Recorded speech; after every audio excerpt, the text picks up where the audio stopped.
It's actually a tragedy that many congregations are subjected to the pastor's pet hobby or pet topic. His pet hobby horse.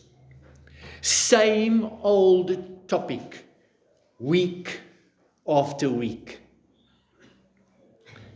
And that's the potential problem with topical preaching. And it applies to me too. I must be careful not to go down a rabbit hole and end up preaching my favorite topic. And this will bore you to tears.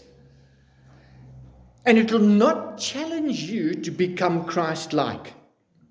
Now, as we travel with Christian in Bunyan's Pilgrim's Progress, we meet characters who direct our attention to topics that are very relevant for our generation. Here comes a disclaimer. I do not control what happens next. Some think that Bunyan's Pilgrim's Progress is a children's book, a child's story. You would be very wrong to think that. That is just childish stuff. Let me assure you that the topics that are addressed each week are very real things. Christian is on his way to the wicket gate, W-I-C-K-E-T. He is carrying a heavy burden of guilt of his sin. He's learning to hate the sin. He recognizes the weight of his sin. That's why it is a burden. Last time, we read about the swamp of despond. If you have missed the previous sermons, you will find them on our YouTube channel. Just talk to me afterwards and we'll give you the details. Now today, Christian meets Mr. Worldly Wise Man. I want to encourage you to pay attention to this character because across the internet, access to the internet and social media has created an opportunity for millions of Mr. Worldly Wise Men, brave, anonymous keyboard warriors who post so much of their ungodly wisdom. They love their thoughts and their opinions. Now, Paul warned us that in the last days, in 2 Timothy 3 verse 2, I'll give you a moment to find it, 2 Timothy 3 verse 2.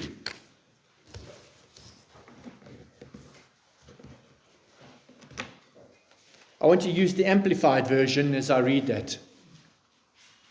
2 Timothy 3 verse 2. He says, "For people will be lovers of self, utterly self-centered, lovers of money, and aroused by an inordinate, greedy desire for wealth, proud and arrogant and contemptuous boasters.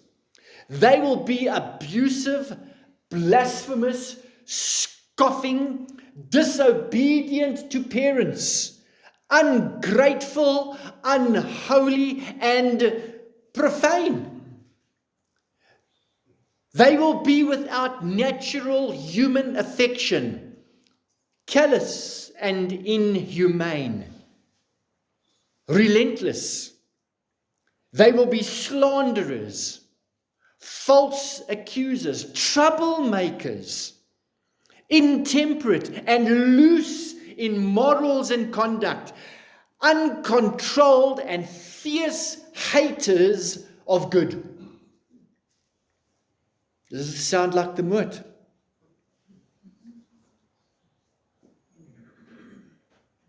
They will be treacherous betrayers, rash and inflated with self-conceit. They will be lovers of sensual pleasures and vain amusements, more than and rather than lovers of God. For although they hold a form of piety, true religion, they deny and reject and are strangers to the power of it. In other words, it doesn't transform them. Hulle kom kerk toe week na week en niks verander nie. Their conduct belies the genuineness of their profession. Avoid all such people. Turn away from them. For among them are those who worm their way into homes and captivate silly and weak-natured and spiritually dwarfed women, loaded down with the burden of their sins and easily swayed and led away by various evil desires and seductive impulses. Now Jesus said in Matthew 24, and many false prophets will appear and deceive many. Because of the increase of wickedness, the love of most will grow cold. Now, as Christian was walking, he spotted someone in the distance. His name was Mr. Worldly Wise Man. He said he dwelt in the town of Carnal Policy. It's a very large town. A lot of people live there. Close to the city of destruction. And that's where Christian came from. Mr. Worldly Wise Man started a conversation with Christian and he asked, Say there, friend, where are you going in this burdened manner? Burdened manner indeed, I think so, sir, as any poor creature ever had. And since you ask me where I'm going, I will tell you. I am going to yonder narrow gate, which is ahead of me. There I am informed. I will be instructed how to be rid of my heavy burden. Have you a wife and children? Ah, yes, but I'm so weighed down with this burden on my back. I cannot take pleasure in them as I once did. In fact, it is now as though I had no family at all. If I give you counsel, will you take my advice? If it is good counsel, I will, for I am indeed in need of good advice. I would advise you, then, that you rid yourself of that burden on your back as quick as possible. For you can never have happiness or peace of mind until you do. Now that is exactly what I'm looking for. I desperately want to be rid of this heavy burden, but I cannot get it off myself. Nor is there any man who can remove it from my shoulders. Therefore, I am going this way, as I told you, that I may be rid of my burden. Who told you that this was the way to get rid of your burden? A man appeared to me to be a very honorable person. His name is Evangelist. I curse him for that counsel. There is no more dangerous and troublesome way in all the world. You will find this out for yourself if you follow his advice. I see that you have met with trouble already, for I see that the mire from the swamp of despond is upon you. That swamp is just the beginning of sorrows which attend those who continue in that dangerous way. Listen to me, for I am older than you. On that narrow way, you are sure to meet with weariness, pain, hunger, peril, dragons, darkness, and whatnot. In a word, you will meet with death. These things are certainly true.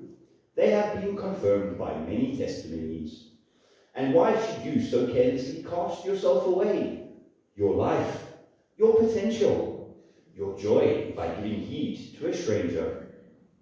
Why, sir, this burden upon my back is more dreadful to me than all the things which you have mentioned. Indeed, I don't care what danger I meet with along the way, as long as I get deliverance from my burden.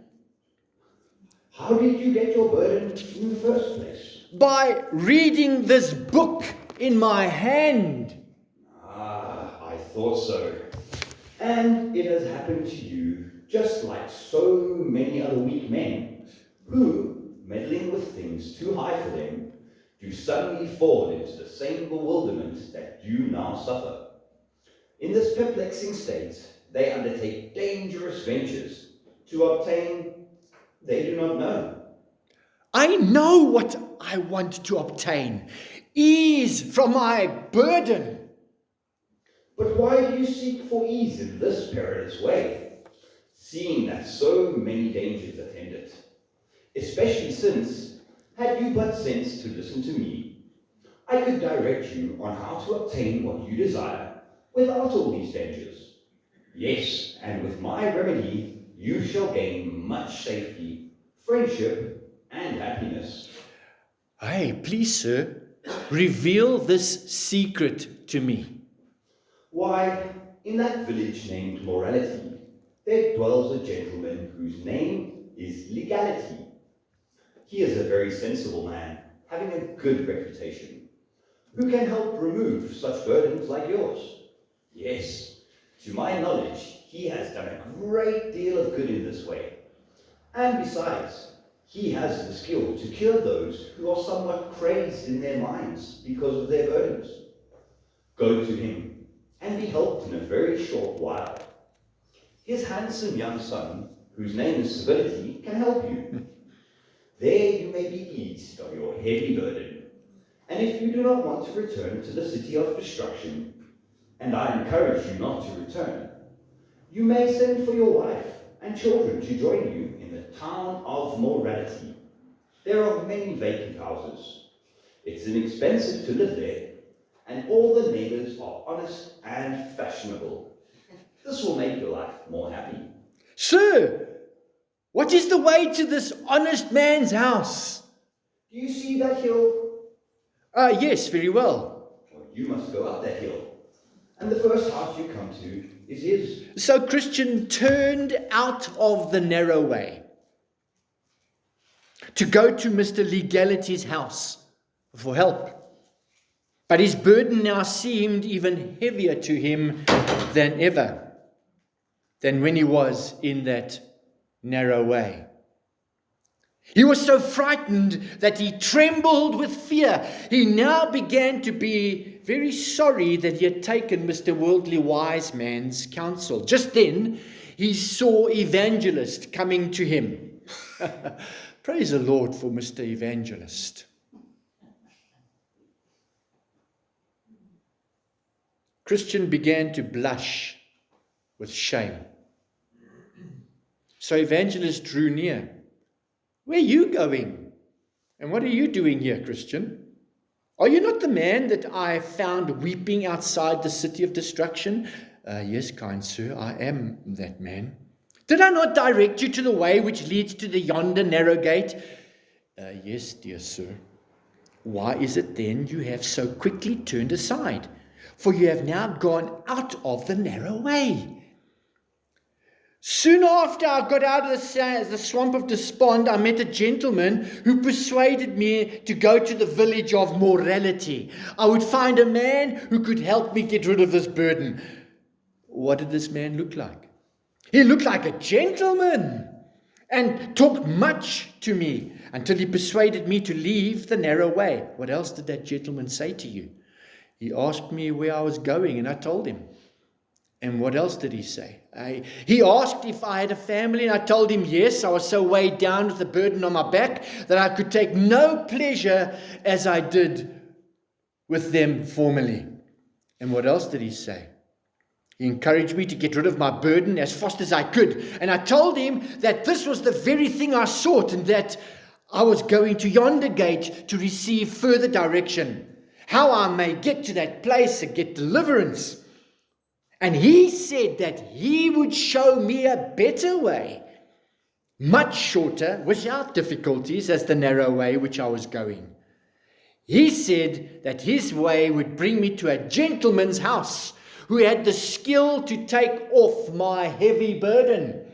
So I believed him and turned out of the narrow way, hoping that I would soon be eased of my burden. But when I came to this place, now I don't know what to do.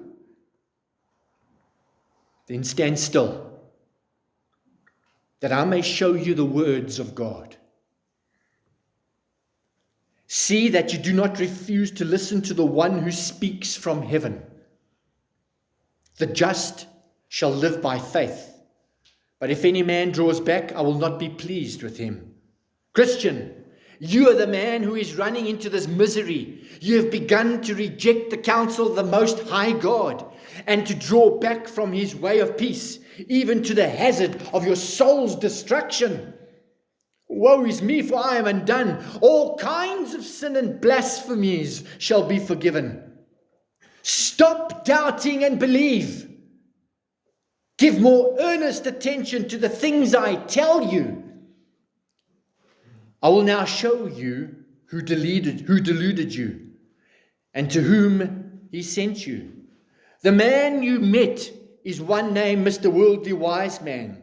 He's rightly called this because he delights in worldly thinking and worldly wisdom, worldly philosophies, worldly things, and because he loves the worldly teaching, for it saves him from the doctrine of the cross of Christ. Therefore, he always attends the church in the town of morality, where they oppose the way of the cross. Now, before we carry on with this conversation, beloved, Paul has warned us about Mr. Worldly Wise Man in Colossians 2 verse 8. Colossians 2 verse 8.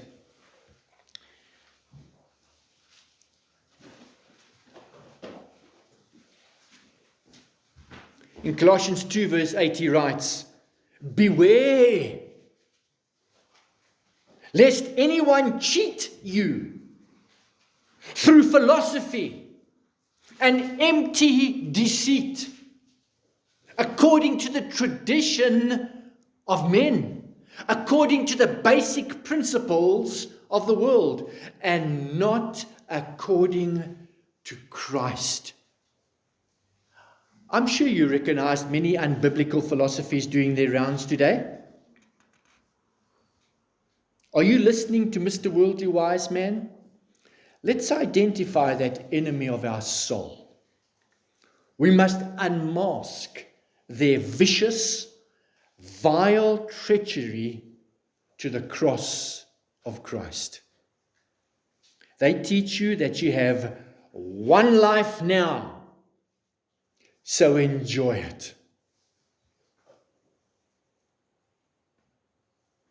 This is the moment. This is your time. Now is your time. Take it, seize it, make the most of what you want to achieve. You can achieve anything. Just believe in yourself.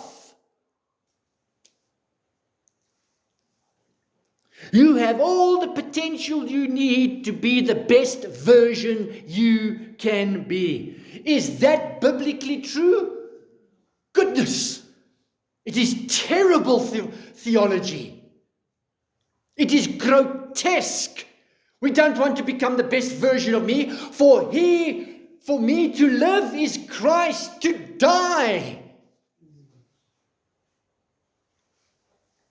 So they look for enjoyment or satisfaction from the philosophies coming from carnal city. In our generation, it is noticeable that this city of carnality promotes sexual carnal pleasure. I need to talk frankly and plainly. I am preparing my prison ministry, by the way. And our generation loves this city. Product brand managers and advertising agencies take full advantage of carnal city philosophies and desires.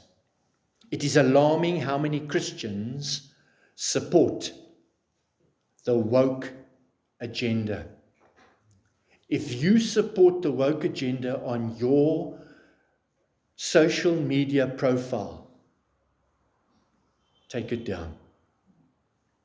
Stop it. Without really understanding what the Bible has to say about this, how it grieves the Holy Spirit. The woke philosophy denies the cross of Christ. It redefines the nature and character of our most holy God and presents him as a non-binary.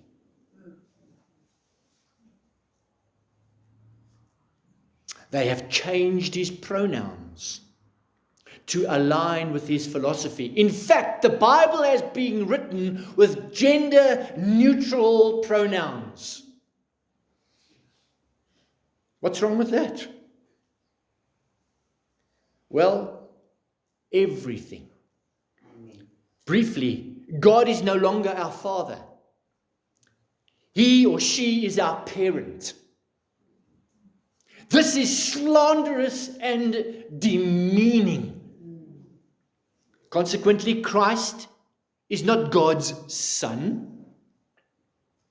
We are not his daughters and sons. We can be anything we identify with what we want to be. We are not the bridegroom's bride. Gender is confused. Remember, who is the author of all this confusion? In John 8:44, Jesus describes Satan as the father of lies. This lie is perpetuated as carnal city encourage you to say whatever you want to say to whomever. The keyboard warriors get braver and braver. They hide their identity using VPN software. This demand for freedom of speech, this human right, enables Mr. Worldly Wise Man to post lies on Google Maps, Facebook, YouTube, TikTok, and X, where truth and context are not important. In recent times, laws have been changed to allow transgender men to participate in women's sports. And I get amused when God raises powerful politicians to reverse this madness. Worldly Wise Men riots, and they're unhappy. They reject his discipline. Many professing Christians love living in this town of morality. You're not going to get through to heaven by being moral. God doesn't want moral people serving him.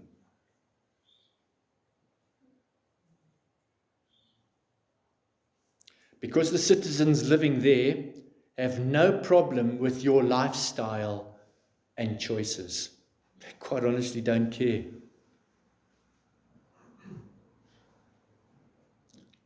You can live together before marriage and have premarital sex. After all, the town's philosophy is You're engaged. You have a license. It's okay. They encourage you to be independent, brave, forceful thinkers. Now, there are three things in this worldly wise man's counsel that you and I must utterly abhor. First, he's turning you away from the straight and narrow path. To walk in the light of Scripture is a narrow path. It's not a broad way. And by the way, not many walk on that narrow path. So if you find yourself walking on a path where there are many people, stop a moment, look around you. 2, he is laboring to compromise the message of the cross. Jesus is discounted and made optional.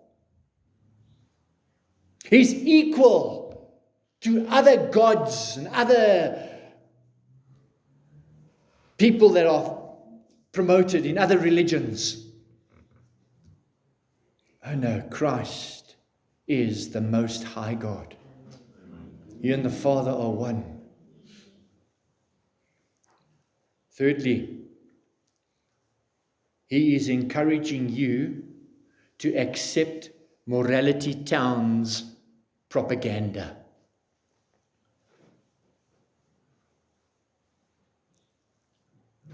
And live like them. Don't stick out like a sore thumb.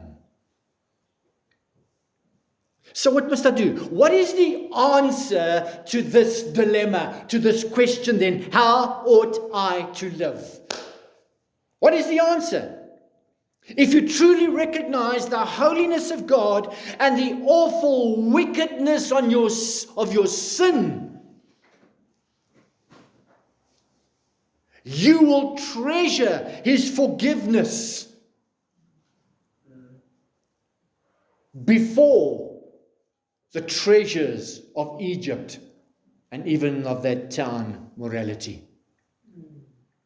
What do you treasure? The smile of God or the smile of the world? Besides, Jesus, the King of Glory, has told you that he who will save his life must lose it.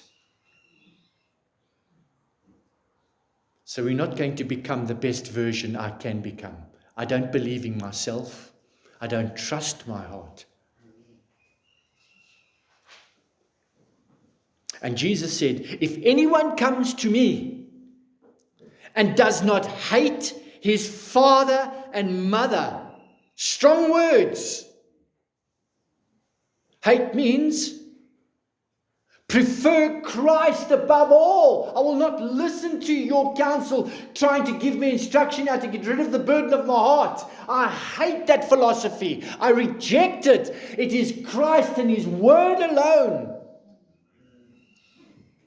If anyone comes to me and does not hate his father and mother, his wife and children, his brothers and sisters, yes, even his own life, he cannot be my disciple. How are you doing this morning?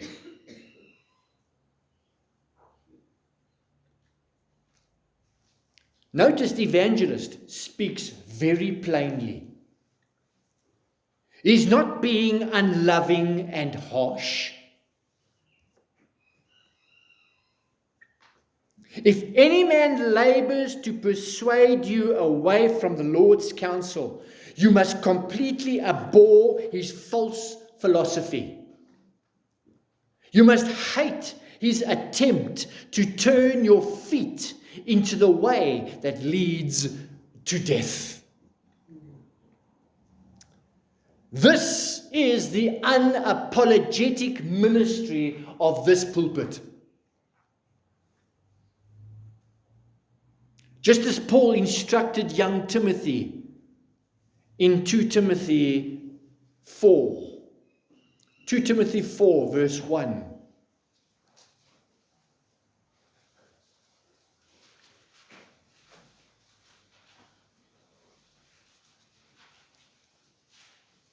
He's not asking Timothy. He is charging him, instructing him as apostle.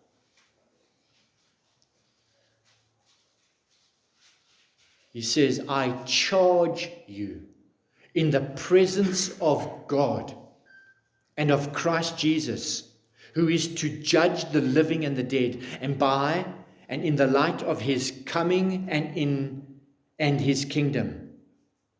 Verse 2, herald, preach the word. Keep your sense of urgency.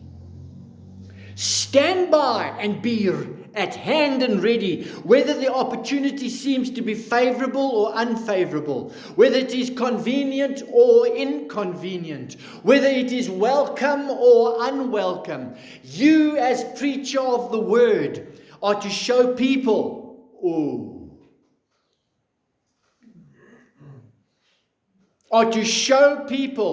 in what way their lives are wrong, and convince them, rebuking and correcting, warning and urging and encouraging them, being unflagging and inexhaustible in patience and teaching.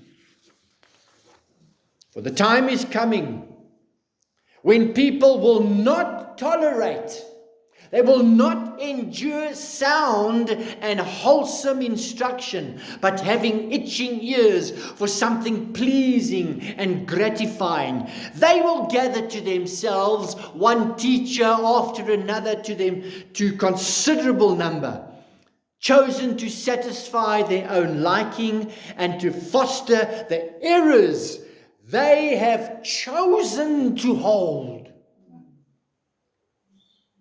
It can't get plainer than that. Verse 4, and will turn aside from hearing the truth and wander off into myths and man-made fictions. As for you, be calm and cool and steady. Accept and suffer unflinchingly every hardship. Do the work of an evangelist. Fully perform all the duties of your ministry. Call them to the cross. Once you've done that, present them to Christ and the Holy Spirit to take them to the cross. You can't do anything more than that. Mr. Worldly Wise Man, beloved, is a liar. And Mr. Legality is a cheat. Friends, examine your hearts and your affections, your lifestyle's choices. Do you really care what the Lord thinks? Is the road that you're walking on really that important? Now tonight, we will unmask other characters that challenge our walk to the Mount of Calvary and afterwards. Father, thank you for your word. Thank you for our brother John, who at this very moment, in his spirit, worshipping you, along with other brothers and sisters who have gone before us, waiting for that day, when our bodies will resurrect and our souls will reunite with our new glorified bodies and worship you and serve you together as the bride of Christ for all eternity. Oh God, this is our hope. We don't see it now. This is our faith. We rejoice in it. We thank you that we can think like this, behave like this, feel this, experience this, because, oh God, you have removed that burden from us. There is now, therefore, no condemnation to them who are in Christ Jesus. Those who are feeling condemned this morning, I beg you, Holy Spirit, that you would guide them, equip them, teach them, speak to them to come to the cross and lead them from there. Amen.